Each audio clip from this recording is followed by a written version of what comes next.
RLV രാമകൃഷ്ണനെ അധിക്ഷേപിച്ച കേസിൽ നർത്തകി സത്യഭാമയ്ക്ക് ജാമ്യം. നെടുമങ്ങാട് SC/ST കോടതിയാണ് ജാമ്യം അനുവദിച്ചത്. ഷഫീദ് റാവുത്തർ തിരുവനന്തപുരത്ത് വിശദാംശങ്ങളുമായി ചേരുന്നു. ഷഫീദ്, കറുപ്പിനോട് വെറുപ്പാണെന്നൊരു കുറ്റബോധവുമില്ലാതെ പറഞ്ഞ കേസാണ്. ഹൈക്കോടതി മുൻകൂർ ജാമ്യം തള്ളിയിരുന്നു. അതിന് പിന്നാലെയാണ് കീഴടങ്ങൽ.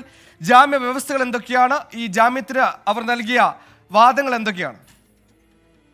സുഹേല്, ഹൈക്കോടതി നിർദ്ദേശപ്രകാരമാണ് ഇന്ന് നെടുമങ്ങാട് SC/ST കോടതിയിൽ സത്യഭാമയും അവരുടെ അഭിഭാഷകനായ അഡ്വക്കേറ്റ് BA ആളൂരും എത്തിയതിനു ശേഷം സത്യഭാമ ഹാജരായി. ശേഷം 1 മണിക്കൂറോളം സമയം കഴിഞ്ഞാണ് കേസ് വീണ്ടും പരിഗണിച്ചത്. ജാമ്യാപേക്ഷയിന്മേൽ കാര്യമായിട്ടുള്ള വാദപ്രതിവാദം അത് ഇന്ന് നെടുമങ്ങാട് SC/ST കോടതിയിൽ നടക്കുകയും ചെയ്തു. ഇതിൽ ഏറ്റവും പ്രധാനമായും ഈ ജാമ്യത്തെ എതിർത്ത് പ്രോസിക്യൂഷനും RLV രാമകൃഷ്ണൻ രംഗത്തെത്തി. ചെറിയ കേസായി കാണാൻ കഴിയില്ലെന്ന RLV രാമകൃഷ്ണന്റെ അഭിഭാഷകൻ കോടതിയിൽ വാദിച്ചു. സംഭവശേഷവും സമാനമായ പ്രതികരണം മാധ്യമങ്ങളിൽ ആവർത്തിച്ചു. പ്രതി അധ്യാപികയായിരുന്ന മകനെ പോലെ സംരക്ഷിക്കേണ്ട ആളായിരുന്നു.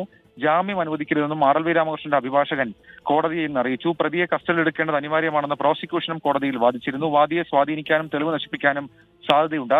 വിദേശത്ത് നിരവധി പരിപാടികൾ അവതരിപ്പിച്ച് വിദേശത്ത് ബന്ധമുള്ളതിനാൽ വിദേശത്തേക്ക് പോകാനുള്ള സാധ്യതയുമുണ്ട്. 5 വർഷത്തിൽ താഴെ ശിക്ഷ ലഭിക്കാവുന്ന കുറ്റമാണെന്നും അതിനാൽ കസ്റ്റഡി ആവശ്യമില്ലെന്നുമായിരുന്നു സത്യഭാമയുടെ അഭിഭാഷകനായിട്ടുള്ള BA ആളൂരിന്റെ കോടതിയിലെ വാദം.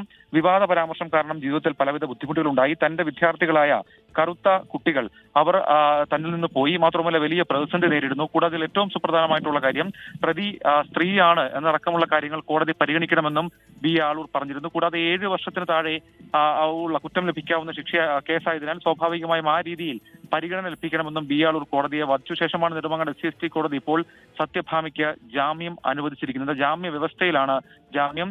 അന്വേഷണ ഉദ്യോഗസ്ഥൻ ആവശ്യപ്പെടുന്ന മുറയ്ക്ക് അന്വേഷണ ഉദ്യോഗസ്ഥന് മുൻപിൽ ഹാജരാകണം. സമാന കുറ്റകൃത്യം ആവർത്തിക്കരുത്. കൂടാതെ ഇതുമായി ബന്ധപ്പെട്ട് നിലവിൽ ഇപ്പോൾ ഏതെങ്കിലും തരത്തിൽ പരാതിക്കാരനെ സ്വാധീനിക്കാനോ തെളിവ് നശിപ്പിക്കാനോ ശ്രമിക്കരുത്. 50,000 രൂപയുടെ 2 ആൾ ജാമ്യം, ഇതാണ് ജാമ്യ വ്യവസ്ഥ. ഏതായാലും കുറെ നാളിന് ശേഷം, അതായത് ഏറെ നാളത്തെ കാത്തിരിപ്പിന് ശേഷമാണ് ഈ കേസുമായി ബന്ധപ്പെട്ട് RLV രാമകൃഷ്ണനെ ജാതീയമായി അധിക്ഷേപിച്ച കേസിൽ സത്യഭാമയ്ക്ക് ഇപ്പോൾ ജാമ്യം ലഭിക്കുന്നത്.